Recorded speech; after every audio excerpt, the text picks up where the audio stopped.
મોડાસામાં નકલી સિંચાઈ કચેરીના આક્ષેપ મામલે નકલી કચેરી મુદ્દે વર્તમાન અને પૂર્વ સિંચાઈ અધિકારીએ નિવેદન આપ્યું। અરવલ્લી સિંચાઈ વિભાગના અધિકારી એનએલ પરમારે કહ્યું કે નિવૃત્ત સિંચાઈ અધિકારીની મુલાકાત માટે આવ્યો હતો। નકલી કચેરી મુદ્દે નિવૃત્ત અધિકારી પીએમ ડામોરે પ્રતિક્રિયા આપી કે હું બીમાર હોવાથી અધિકારી માર્ગદર્શન લેવા આવ્યા હતા। મારા સમયના સિક્કા અંદર હતા, અહીંયા કોઈ ખોટું થયું નથી તેવું પણ પીએમ ડામોરે કહ્યું। હું નોકરી પર હતો તે સમયથી મારો સામાન અહીંયા છે।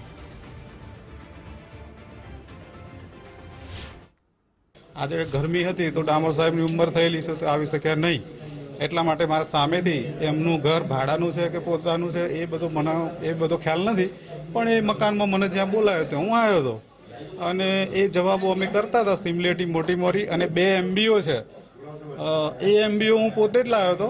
હું ક્લાસ 1 અધિકારી છું, મારી જવાબદારી બને છે કે MBO હું પોતે લઈ જાઉં અને પોતે પાછી મારે સરકારમાં જમા કરાવવાની કે મારી ઓફિસમાં જમા કરાવવાની, તો હું પોતે જ લઈને આવ્યો હતો। એમાં કોઈ ખોટી ખરાબી નથી કે અહીંયા કોઈ MB નહોતી।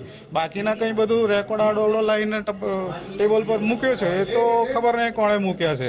મારા જે 2 કેસના જવાબો હતા એ કરીને હું નીકળવા તૈયાર કરતો હતો, અને એટલામાં ધવલસિંહ MLA સાહેબ અને એમના ઠેકેદારો કંઈ એકદમ આવી ગયા અને તમે કંઈક નકલી ઓફિસ ચલાવો છો। આ બધું નકલી નથી। અત્યારે જે કંઈ કોરસ્પોન્ડન્સ થાય છે મારી સહીથી થાય છે, મારા સિક્કા મારી પાસે છે। જૂના કાર્યપાલક ઇજનેર સાહેબે એમની રીતે એમનો રેકોર્ડ મૂક્યો, સાચવી રાખ્યો, એ હું કોઈ જાણતો નથી। નકલી કચેરી કઈ નથી। હું 6/23 ની અંદર નિવૃત્ત થયેલો છું।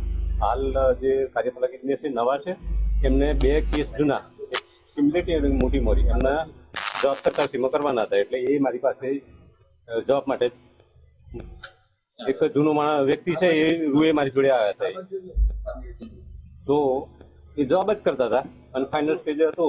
અને આપણા ધારાસભ્યશ્રી અને બીજા જે એમના સાથે બધા ભાઈઓ હતા એ જોડે આવ્યા। કચેરીના સિક્કા અને એ તો જે તે મારા વખતના અહીંયા પડ્યા છે ઓફિસે હું કામ કરતો હતો, એટલે સિક્કા એ કંઈ એવું કંઈ એનો ગેરઉપયોગ થતો નથી, એ ધૂળ હાલતમાં જ હશે। મોડાસા ખાતે તિરુપતિ રાજ બંગલોમાંથી સિંચાઈ ખાતાની જે કચેરી ચાલતી હોવાની, નકલી કચેરી ચાલતી હોવાની આશંકા ધવલસિંહ ઝાલાએ વ્યક્ત કરી હતી અને તે પ્રમાણે તેઓએ પોલીસને જાણ કરતા હાલ અત્યારે અહીંયા તપાસ ચાલી રહી છે। આપ દૃશ્યમાં જોઈ શકો છો, હાલ અત્યારે આપણે તિરુપતિ રાજ બંગલાની જે ઓફિસ છે ત્યાં આગળ છીએ। દૃશ્યમાં આપ જોઈ શકો છો કે હાલ અત્યારે જે અહીંયા આગળ જે છે તે પોલીસ હાલ તપાસ કરી રહી છે। ખાસ કરીને પોલીસ દ્વારા જે સમગ્ર જે ધવલસિંહ ઝાલા દ્વારા જાણ કરવામાં આવી છે તેને લઈને અહીંયા તપાસનો દોર ચાલુ કરવામાં આવ્યો છે। ખાસ કરીને અહીંયાથી કેટલાક કચેરીના સિક્કા, MB બુક સહિતની જે સામગ્રી છે તે હાલ પોલીસ દ્વારા કબજે લેવામાં આવી છે। હાલ પોલીસ છે તે ઘટના સ્થળે પહોંચી હાલ સમગ્ર મામલે તપાસ કરી રહી છે। ત્યારે ધવલસિંહ ઝાલાના આક્ષેપ બાદ સમગ્ર જે કચેરી અંગે પોલીસ દ્વારા તપાસ થઈ રહી છે। વિપુલ રાણા, ગુજરાત ફર્સ્ટ, અરવલ્લી।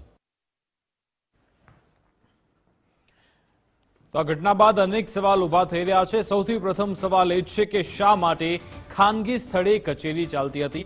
કચેરીમાં આટલા બધા સિક્કા ક્યાંથી આવ્યા? છેલ્લા કેટલા સમયથી આ કચેરી ચાલતી હતી તે પણ સૌથી મોટો સવાલ છે। અને સૌથી મહત્વનો સવાલ, કોની રહેમ નજર હેઠળ આ કચેરી ચાલતી હતી? ધારાસભ્યના કહ્યા બાદ પણ અહીંયા કેમ તપાસ ન કરાઈ? ધારાસભ્યને જો જાણ થતી હોય તો પછી અધિકારીઓ આખી ઘટનાથી કેમ અજાણ રહ્યા?